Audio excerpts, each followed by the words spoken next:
¿Qué tal? Hoy vamos a descorchar un tema que seguro da para hablar, el vino argentino.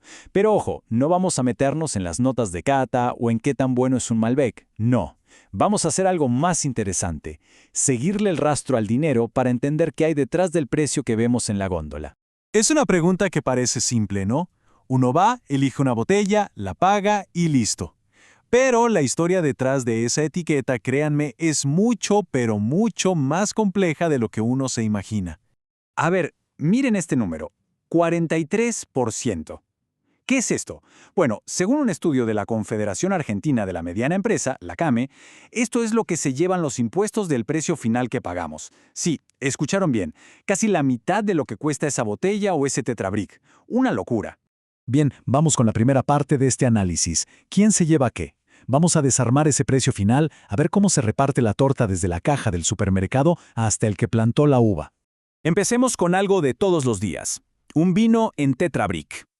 De un precio promedio de unos 88 pesos, fíjense en esto.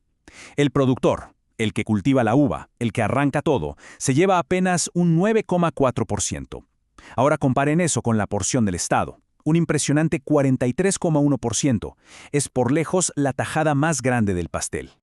Bueno, uno pensaría, listo, con una botella de gama media más cara, al productor le va mejor, ¿cierto? Pues no. Veamos los números. El precio sube a más de 200 pesos, pero la participación del productor se achica todavía más, baja a solo un 5,8%. Mientras tanto, la porción de impuestos, esa se mantiene firme, casi idéntica, en un 43,3%. Y si quedaba alguna duda, esta frase del informe de CAME es demoledora.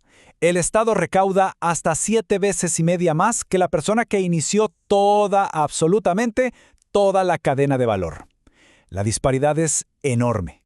Vamos a la segunda parte, porque una cosa es el precio en la góndola, y otra, muy distinta, es ver cómo los impuestos le pegan directamente a la rentabilidad de las bodegas, y acá los números se ponen todavía más intensos.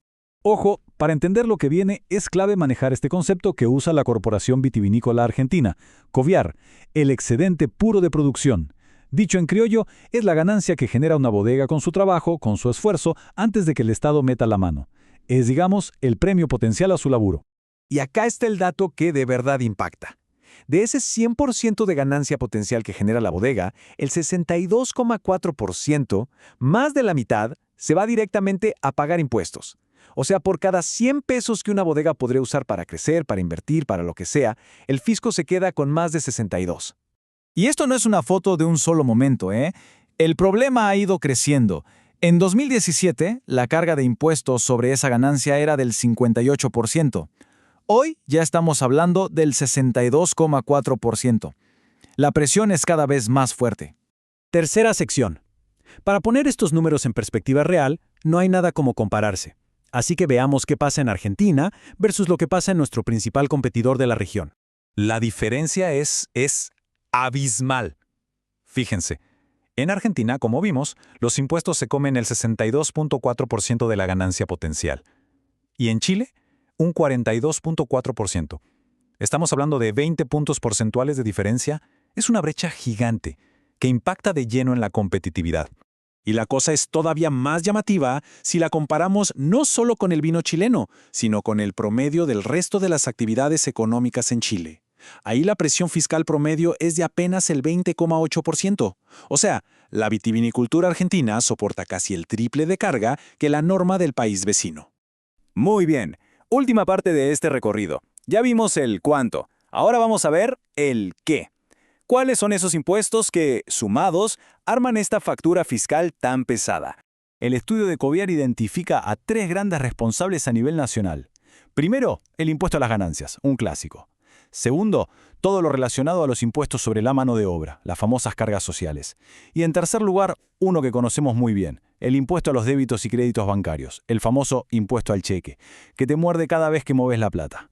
Pero, más allá de todos los porcentajes, pensemos por un segundo en la realidad del productor. La persona que está ahí, en el viñedo, tiene que pagar insumos clave como fertilizantes o repuestos para sus máquinas a valor dólar. Entonces se encuentra en una pinza financiera brutal, costos dolarizados por un lado e impuestos altísimos en pesos por el otro. Y así cerramos este análisis. El panorama es bastante claro, ¿no? Una carga impositiva altísima que ahoga la ganancia del que empieza la cadena, que asfixia la rentabilidad de las bodegas y que nos pone en una seria desventaja para competir. Así que la pregunta que queda flotando es inevitable. Con esta presión, ¿qué futuro le espera al vino argentino? Muchas gracias por la atención.